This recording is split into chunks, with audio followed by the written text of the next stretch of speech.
one shot, one campus, one nation stunned. When Charlie Kirk fell on a Utah stage, the cheers and jeers of politics were replaced by a single haunting question: how could this happen in America? If you're new here, welcome to Secret Traces, where we cover true crime stories with depth and respect. Make sure you hit that subscribe button and turn on notifications, so you don't miss future episodes. On the morning of September 10, 2025, Utah Valley University looked like any other American campus at the tail end of summer. The mountains stood tall and indifferent in the distance, their granite faces catching the bright Utah sun. Students trickled into classes, cafeteria lines buzzed with casual chatter, and skateboard wheels clicked against concrete paths. To most, it was just another Tuesday. But by early afternoon, the center of campus no longer felt ordinary. Barricades had been erected, rows of chairs unfolded, banners stretched across a temporary stage.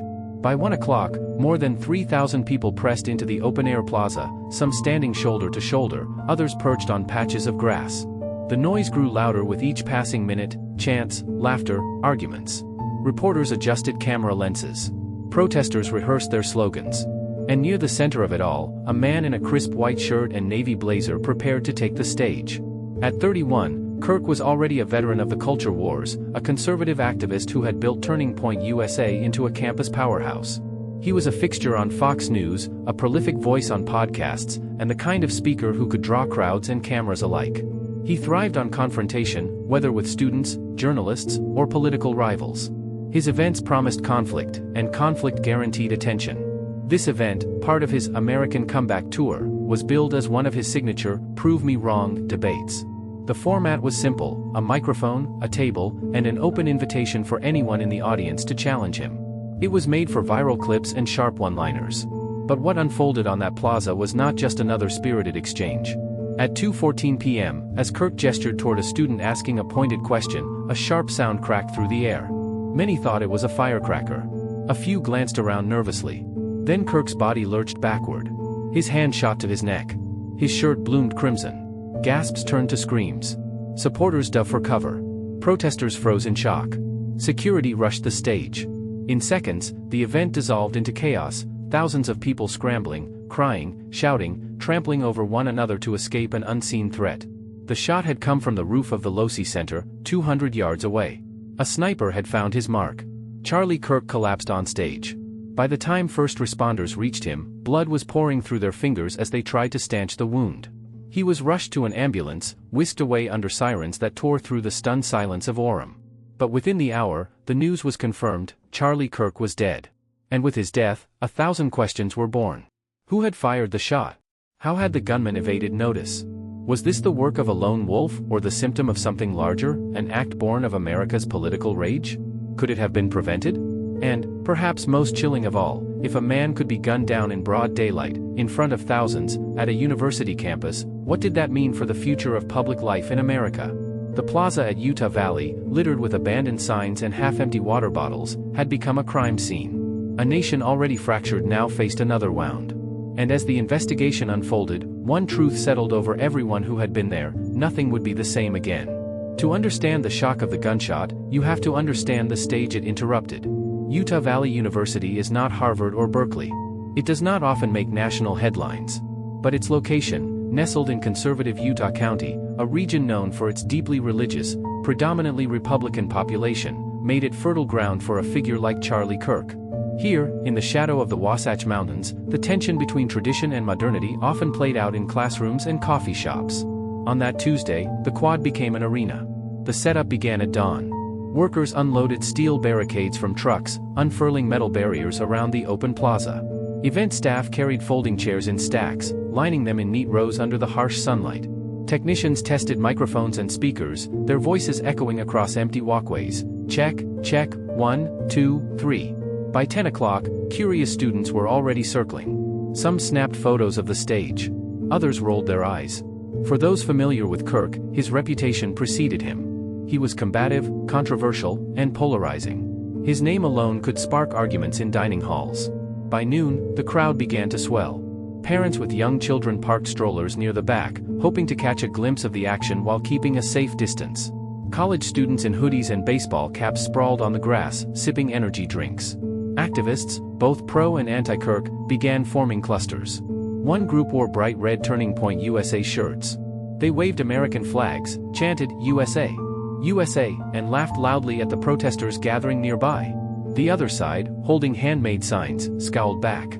No platform for hate, read one. Truth propaganda, read another.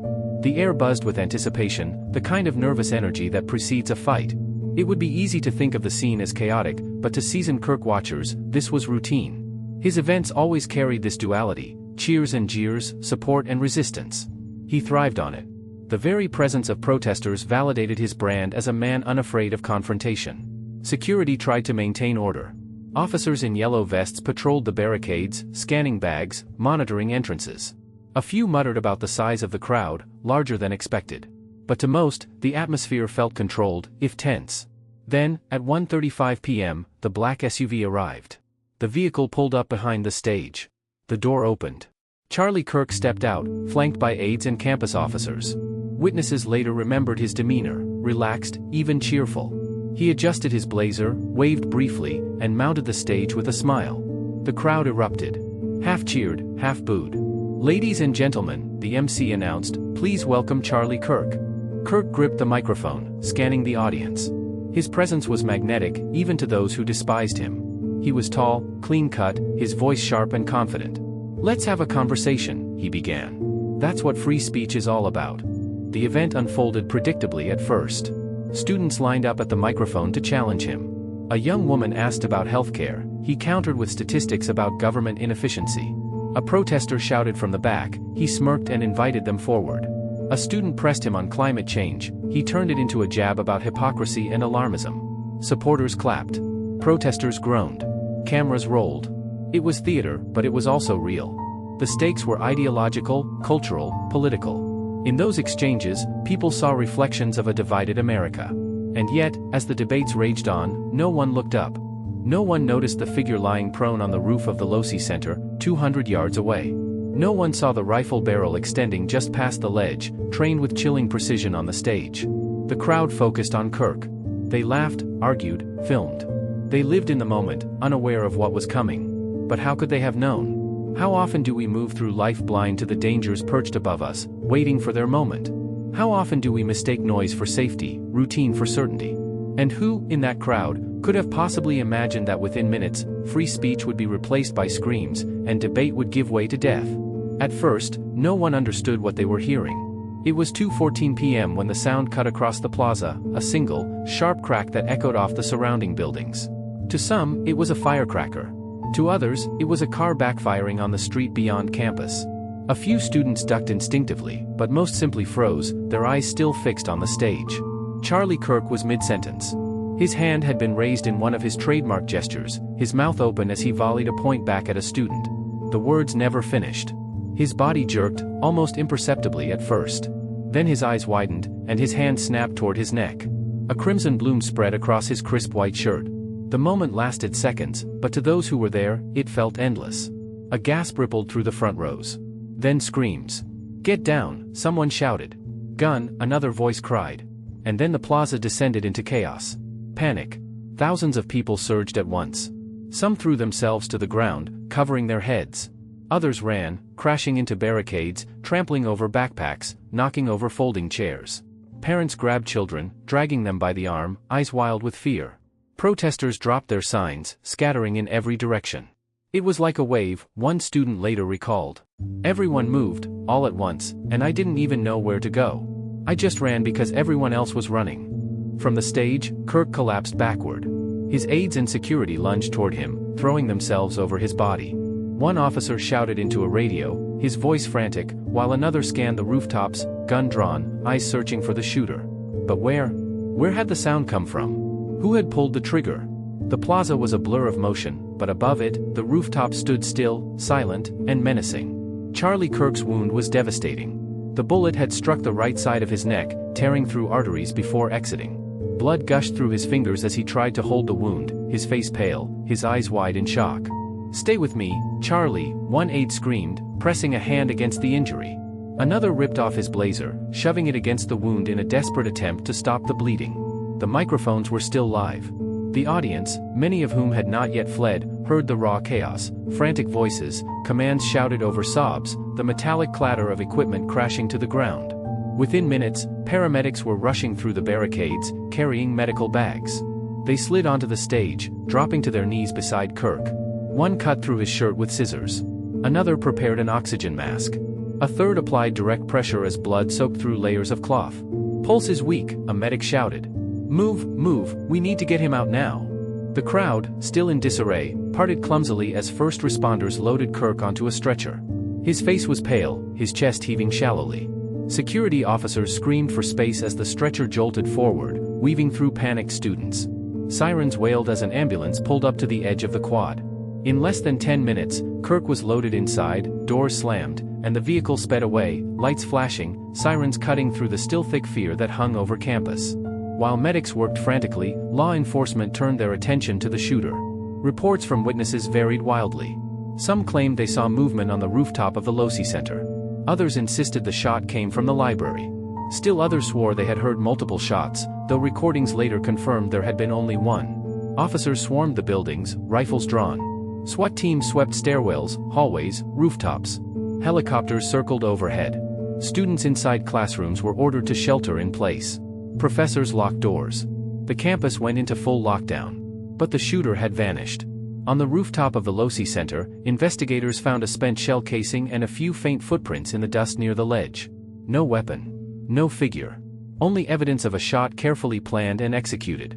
Had the shooter escaped into the crowd? Fled across rooftops? Or was he still there, hiding in plain sight? No one knew.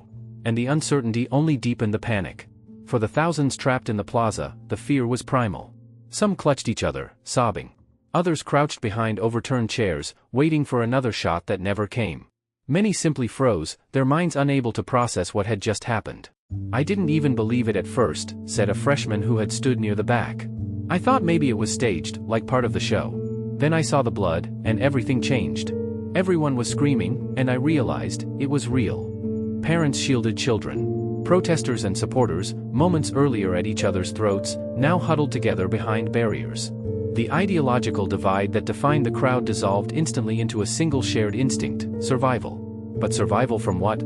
How could anyone fight back against a sniper on a rooftop?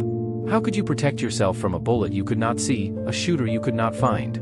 And perhaps the most haunting question of all, if Charlie Kirk could be targeted in such a public, well-guarded space, who could possibly be safe?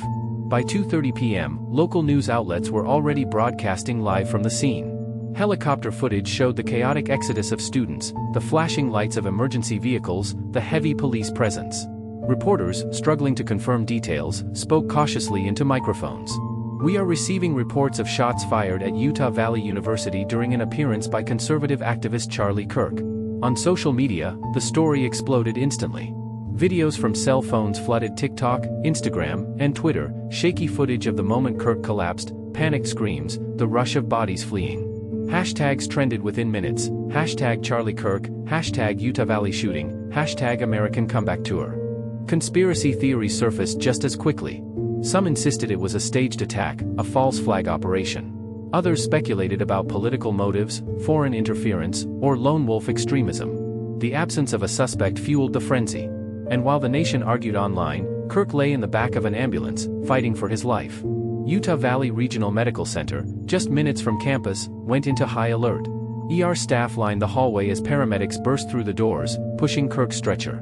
31-year-old male, GSW to the neck, a paramedic rattled off. Massive blood loss, pulse weak, unresponsive. Doctors and nurses swarmed. 4 lines were inserted. Blood transfusions prepared. The wound was deep, catastrophic. Surgeons rushed him into an operating room, but the odds were grim. The bullet had torn through vital structures. Every second mattered, and there were too few to spare. By 3:07 p.m., the effort ended. Charlie Kirk was pronounced dead. News of Kirk's death spread rapidly, first among hospital staff, then to law enforcement, then to national media. By 3:30 p.m., the headlines were everywhere. Charlie Kirk killed in shooting at Utah Valley University. Supporters collapsed in tears. Critics expressed shock, some adding caveats about his controversial legacy. Politicians rushed to release statements. President Donald J. Trump, visibly shaken, ordered flags flown at half-staff through September 14. On campus, the plaza remained cordoned off, a sprawling crime scene marked by bloodstains, toppled chairs, and abandoned signs. Students lingered at the edges, staring in disbelief. Some clutched each other. Others filmed themselves for social media, narrating their trauma in real time. How had this happened? How could a man be gunned down in broad daylight, in front of thousands, at a university supposedly safeguarded by security? And what did this mean, not just for politics, but for the safety of every public voice in America? In the end, Charlie Kirk's voice was silenced not by argument, but by a rifle's crack. His death became more than a headline, it became a warning. If a man could fall this way, on an American campus, in front of thousands, then what does that say about the future of public life? And who among us can ever feel safe standing at a podium again? If you found this story important, don't forget to hit subscribe, turn on the bell so you never miss an upload, and share this video so more people can hear it. Until next time, stay safe, and stay aware.